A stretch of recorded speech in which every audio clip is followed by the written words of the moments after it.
What if your perfect California adventure wasn't on the front page of a travel guide, but hiding behind a pastel pink hotel door, inside a pirate tower on a quiet beach, or beneath a canopy of ancient redwoods just outside the city? I'm Angie Orth, and today I'm back with explorer and storyteller Josh McNair of California Through My Lens, as he maps out hidden destinations for every kind of traveler. Whether you're chasing mystery, romance, nostalgia, or family-friendly magic, Josh shares offbeat gems that you've probably never heard of, but you'll definitely never forget. So the first one, what's a hidden destination you'd recommend for someone who wants to feel a sense of mystery? So for like a natural one, I would say something that comes to mind immediately would be like the Muir Woods area in San Francisco.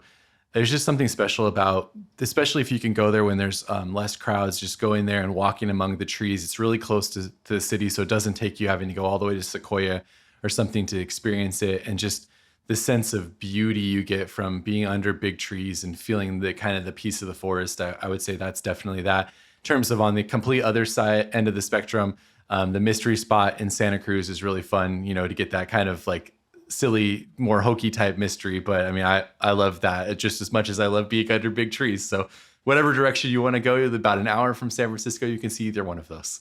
Where would you send a history buff to discover hidden California? I'm personally really interested in the like mining and that kind of aspect of it. And so I would definitely say that Death Valley National Park is I almost would call it an underrated gem. I mean, it's a huge national park. People know about it, but there's just so much like off the beaten path there, especially if you have a 4-wheel drive vehicle. You can actually rent a Jeep when you go to Death Valley. And I mean, there's literally maps of old mining claims and things like that you could just drive out to that are out in the middle of nowhere. They're going to be the only person out there. You might have been the only person that's been there in the last year.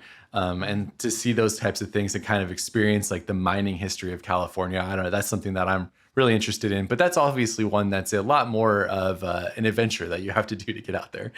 I love that. I love the idea of renting a Jeep and being somewhere nobody else has stepped for a while. You don't get to do that very much, especially if you live in a city. Like you just aren't walking untrodden paths. You have kids. What is a fun experience for families traveling with little ones? One that comes to mind immediately for me is like everybody goes to the beach in California, but there's this one beach called Victoria Beach in the Laguna Beach area, and it has a pirate tower that someone built back in the 1930s. And my kids, like, getting to tell them like a silly story. They're still young, and so they have all their princess stories and, dragon stories and stuff. And so getting to tell them those stories. And then when you take them to the beach and they come around the corner and they see this like, kind of fairy pirate tower sitting out there next to the water. It's like, it instills that childhood magic again, and I love that right along the beach in California. It's a really cool spot.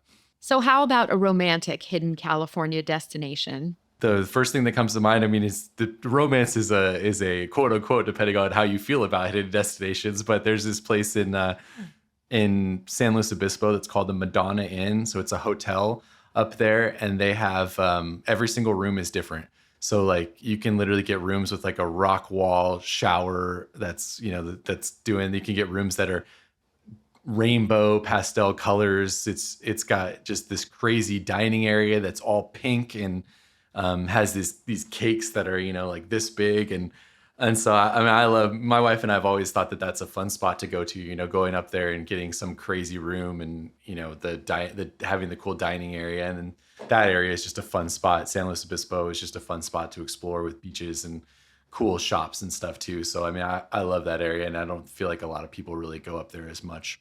I love that you say that because you're the second guest to mention the Madonna Inn. We did an episode a while back with photographer B.A. Van Size, and that was one of his suggestions for sort of vintage retro accommodations. And so now I really have to go because two of you have recommended it. There's nothing like the Madonna Inn. You definitely have to go at least once. There's literally like rock caveman suites and everything. I mean, it's just a wild experience. But how do you choose which one? Or do you just kind of see what's available when you go? Basically, yeah. I mean, because like, some of them will book out a couple months in advance, so there's like 150 of them and there's so many unique ones. It's kind of like, oh, cool, we'll try this one this time. You're never really bummed out by the ones that are available. Hey, here's the last one. What is the most bizarre, off the wall, hidden California thing to see? Something that would make you shake your head in wonder or curiosity, or just like, I am stumped that this thing exists? For me, it's always going to be the Salton Sea area of California.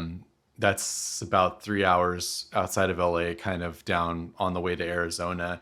And it's just this fascinating history there of how the water came off of an issue that they had, and the river flowed in there, and then there's no natural outflow. So the salt levels got super high and it killed off all the fish, and there's like nothing that lives in there. And so, I mean, you used to be able to go to the state park down there and the beach was literally just covered in fish bones. So you're walking on it and it's not sand, it's just fish bones. And then you drive along the beach and there used to be the International Banana Museum. So it's just a museum dedicated to bananas. It's not open anymore, but then it's like you keep going and there's all the unique art we talked about. So there's the art in the Bombay Beach area where the water just continues to recede, and so more land continues to become available, and then another installation pops up, and then the water recedes more and another installation pops up. So you can just drive out there and every time it's something different. And then you can go to Salvation Mountain and you can go to Slab City and some of those artist communities out there and stuff, like if you're interested.